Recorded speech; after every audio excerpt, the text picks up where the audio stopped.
দেখুন পাহাড়ের অংশটা, আমরা সর্বোচ্চ পাহাড়ের অংশ শুশুনিয়া পাহাড়ের অংশে আছি, যেটাকে মামা পাহাড় বলা হয়, সবথেকে উঁচু এবং চারিধারে গাছপালায় ভর্তি।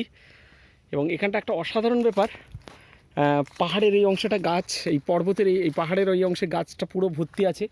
এবং পাহাড়ে পাহাড়ে মানে ছোট ছোট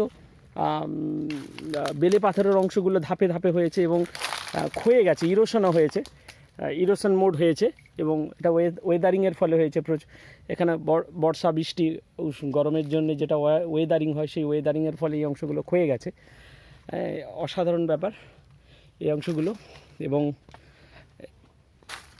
এর চারিধারটা পলাশ গাছ আছে, যদিও পলাশ ফুল এই অংশে নেই, এখন পলাশ ফুল ঝরে গেছে। চারিধারে পলাশ ফুল বা আরও কিছু গাছ আছে, ছোট ছোট গাছ, খুব বেশি উচ্চতা নয়।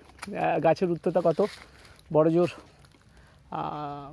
10 ফুট 15 ফুট করে হতে পারে, এর বেশি নয়। খুব সুন্দর জায়গাটা, অসাধারণ জায়গা। আপনারা আসবেন, মন ভরে যাবে আপনাদের। এবং ঢাল বরাবর নেমে গেছে, এটা সবথেকে উঁচু অংশ, এই অংশটাই সবথেকে শেষ। এখানে আমরা নতুন করে এরপর আর কোনো উচ্চতা নেই। এবার যা হবে পাহাড়ের ঢাল বেয়ে বেয়ে আমরা দেখুন নেমে যেতে পারবো, ঢাল বেয়ে বেয়ে দেখুন নেমে যাচ্ছে। এবার যত নামতে থাকবো আমরা পাহাড়ের পাদদেশ অংশগুলোতে পৌঁছে যাব।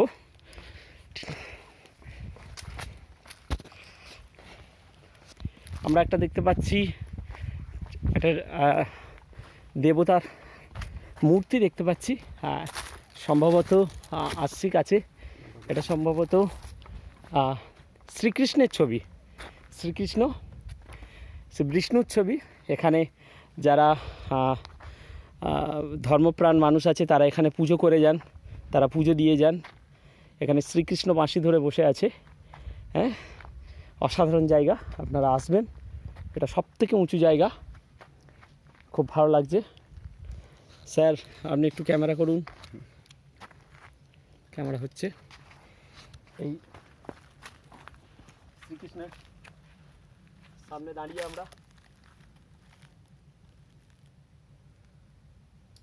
ঠিক আছে, এখানে তাদের মান্যত পুরো করে। এবারে